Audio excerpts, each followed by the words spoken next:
नमस्कार, मैं रजनीकांत साथ में आप सभी का बहुत बहुत स्वागत है। चीन की एक वायरस ने फिर से पूरे भारत में सभी को सिरदर्द दे रखा है और ये वही वायरस है जिसके बारे में व्यापक रूप से अभी आप टीवी चैनल्स पे देख रहे होंगे, बड़े बड़े अखबार में भी देख रहे होंगे।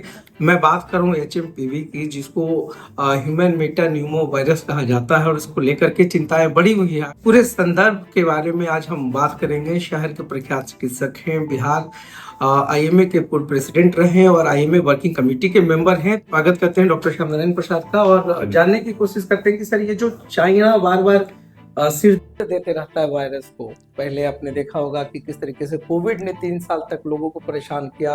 अब HMPV एक नया वायरस आया है जिसको लेकर के बहुत सारी भ्रांतियां भी हैं और लोग सहमे हुए हैं। तो इस पे थोड़ा सा रोशनी डाला जाए कि आखिर है क्या। देखिए, चाइना एक ऐसी कंट्री है जो वर्ल्ड में कुछ ना कुछ सरप्राइज बराबर देते रहता है, चाहे इकोनॉमिक क्षेत्र हो, चाहे डिफेंस का क्षेत्र हो, चाहे साइंस का क्षेत्र हो, चाहे मेडिकल साइंस का क्षेत्र हो। आप सब जानते हैं कि कोविड भी चाइना से ही शुरू हुआ, वुहान से शुरू हुआ, पूरे वर्ल्ड को तहस नहस कर दिया। वैसे ही ये जो वायरस है जिसके बारे में अभी आपने चर्चा की और जिसके बारे में पूरा देश चिंतित है, पूरा विश्व रादर चिंतित है कि आखिर ये फिर एक नई बला कहाँ से आ गई। तो आपको पहले स्पष्ट कर दूं कि ये कोई नई बला नहीं। ये वायरस पिछले दशक से ही कोई 8-10 साल 15 साल पहले ही डिटेक्शन हुआ था इसका, और इसका एंडेमिक फॉर्म में, एपिडेमिक उसको बोलते हैं जैसे कोविड हुआ था कि पूरा एंडेमिक की मतलब होता है ठीक होता है कहीं इधर हुआ कहीं इधर हुआ तो उधर हुआ। तो ठीक है, ये वायरस कोविड वायरस से मिलता जुलता जरूर है, लेकिन दोनों में बहुत अंतर है। दोनों एक ही तरह से रेस्पिरेटरी सिस्टम पे बॉडी को अफेक्ट करता है, लेकिन ये कोविड की तुलना में बहुत ही माइल्ड है, उतना ये खतरनाक नहीं है। इसलिए इसमें जनरली किसी भी मरीज को वेंटिलेटर पर जाने का दरकार या कुछ और होने का दरकार ये सब नहीं पड़ता है। और ये कई वर्षों से न केवल चाइना में, खास तौर पे चाइना में तो सर्दियों के मौसम में ये बवाल काटता है, और अभी सर्दी का मौसम है तो हमारे यहाँ भी ये शुरू कर दिया है। देश के कई हिस्सों से छिटपुट रिपोर्ट आना शुरू हो गया है कि पॉजिटिव आया। लेकिन इससे अभी जो पिछले 10 वर्षों का अनुभव है स्वास्थ्य वैज्ञानिकों का, वो उससे ये पता चलता है कि इसमें मोर्टेलिटी ना के बराबर है। तो जब जान को खतरा लगभग नहीं है तो बहुत पैनिकी की तो बात ही नहीं, घबराने जैसी तो कोई बात ही नहीं। इसको रोक नहीं सकते हैं ऐसे जैसे कोविड के लिए तो आनंद फानन में पूरे विश्व ने तैयारी की। सबसे पहले तो हमारे देश में ही इतना असरदार वैक्सीन बना जो न केवल अपने देश के देशवासियों को बल्कि विश्व के करीब 30-40 देश को एक्सपोर्ट किया, मुफ्त में दिया, दान में दिया, और पूरे विश्व में हिंदुस्तान में सबसे कम मोर्टेलिटी हुआ कोरोना में। तो इसका चूंकि कोई इफेक्टिव वैक्सीन अभी तक बना नहीं और न वैज्ञानिकों ने बनाने की उस तरह की प्रयास की, चूंकि ये उतना खतरनाक है नहीं। तो अभी तक स्थिति ये है कि इसका कोई वैक्सीन नहीं है। रही बात फैलने से रोकने की बात, तो जो प्रोटोकॉल कोविड में था वही प्रोटोकॉल लगभग इसमें भी है। ये भी उसी तरह से फैलता है, ये भी ड्रॉपलेट से ही फैलता है। इसलिए भीड़ भाड़ के जगह में अगर मास्क लगाना लोग शुरू कर दें, कम से कम जब तक सर्दी का मौसम है, थोड़ा हाथ को साफ रखने का कोशिश करें, और पहला लक्षण दिखते ही किसी चिकित्सक से सलाह लें। यही इसका बचाव है।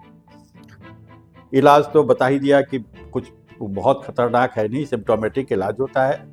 जो जरूरत पड़ा सर्दी खांसी और रेस्पिरेटरी डिस्ट्रेस थोड़ा बहुत होता है, कुछ होता नहीं है। Multi organ failure is a rarity in this case. जो उसमें होता था खून जमने वाली बात, हक्का जमने वाली बात, जिससे अधिकांश लोग का मौत हुआ, वो इसमें नहीं होता है। तो ये दोनों वायरस में बेसिक डिफरेंस है। तो मेरा तो अपील होगा पूरे देशवासियों से कि सावधानी जरूर बरतें, खासतौर पे जो एक्सट्रीम एज के हैं, जैसे बच्चे हैं और बुजुर्ग हैं, और फिर वैसे बुजुर्ग जिनको की और सिर्फ सांस की बीमारी है, ब्लड प्रेशर की बीमारी है, किडनी की बीमारी है, हार्ट की बीमारी है, वो थोड़ा एहतियात ज़्यादा बरतें, साफ सफाई पर ध्यान दें, भीड़ भाड़ के जगहों में बेवजह ना जाएं, कम से कम सर्दी के मौसम कुल में। मिलाकर लॉकडाउन की स्थिति नहीं होने वाली। लॉकडाउन तो इसमें कोई प्रश्न ही नहीं उठता है, कोई नई बीमारी ही नहीं है, ये हर साल आता है, हर साल जा रहा है, इस साल थोड़ा ज़्यादा हुआ है, लेकिन लॉकडाउन जैसी कोई बात तो कोई नहीं है, सब कुछ ऐसे ही चलेगा और ऐसे ही चलते रहेगा। सर, सर्दियों के मौसम में एक और भी प्रश्न इसी से मिलता जुलता ये भी है कि सबसे ज्यादा कार्डियक अरेस्ट का जो सिम्टम्स है या जो केसेज आते हैं, तो इससे बचाव कैसे किया जा सकता है और इसको कैसे हम लोग चेक कर सकते हैं? देखिए, 2-3 बात तो बहुत इसमें आपने बहुत पर्टिनेंट सवाल पूछा। सर्दियों के मौसम में आम आदमी का भी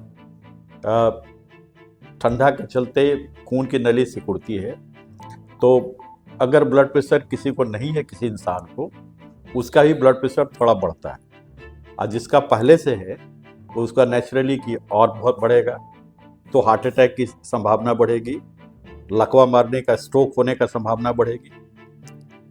फिर ठंडा के चलते चेस्ट इन्फेक्शन होने का, तो जैसे ये वायरस से और दूसरे वायरस से भी, दूसरा बैक्टीरिया से भी चांसेस है। तो 3-4 प्रिकॉशन तो जरूरी है। प्रकृति के नियम का पालन करें। प्रकृति कहता है कि अगर ठंडा है तो ठंड से बचो, गर्मी है तो गर्मी से बचो, बरसात है तो बरसात से बचो। तो ठंड से बचने का जो तरीका हमारे पूर्वजों ने सिखाया है, जैसे भी हो, बगैर कपड़ा पहने, बगैर ऐसे करने, खुले में आप जा नहीं सकते हैं, आपको स्नान भी करना है ठंडा के मौसम में, तो खुले में आप नहीं कर सकते हैं। अगर आपको पहले से ब्लड प्रेशर है तो उसको एकदम टाइट कंट्रोल रखने का कोशिश करना है। ब्लड प्रेशर की गोली अगर खाते हैं आप, तो उसको आप निश्चित तौर पे रात में बेड टाइम में खाएं, कि ताकि सुबह का ब्लड प्रेशर कंट्रोल रहे।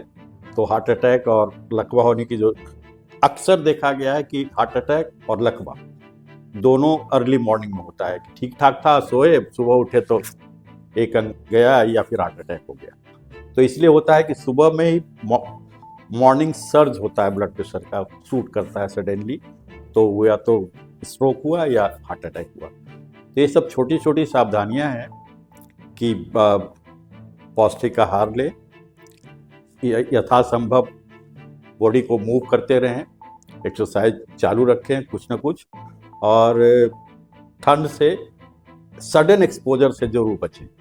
जैसे आमतौर पर हमारे यहाँ आदत है कि नहाने का, सुबह लोग नहाते हैं तो खुले बदन गए, नहाए और फिर खुले बदन काफ़ी देर तक हैं, तो एहतियात बरतना चाहिए कि नहाएं आप क्लोज रूम में नहाएं और फिर कपड़ा पहन के ही बाहर आएँ।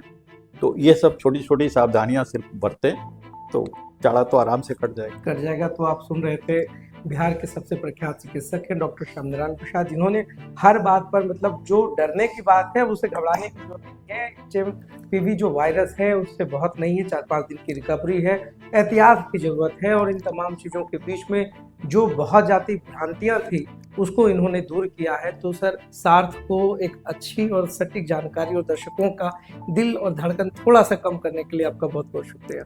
धन्यवाद।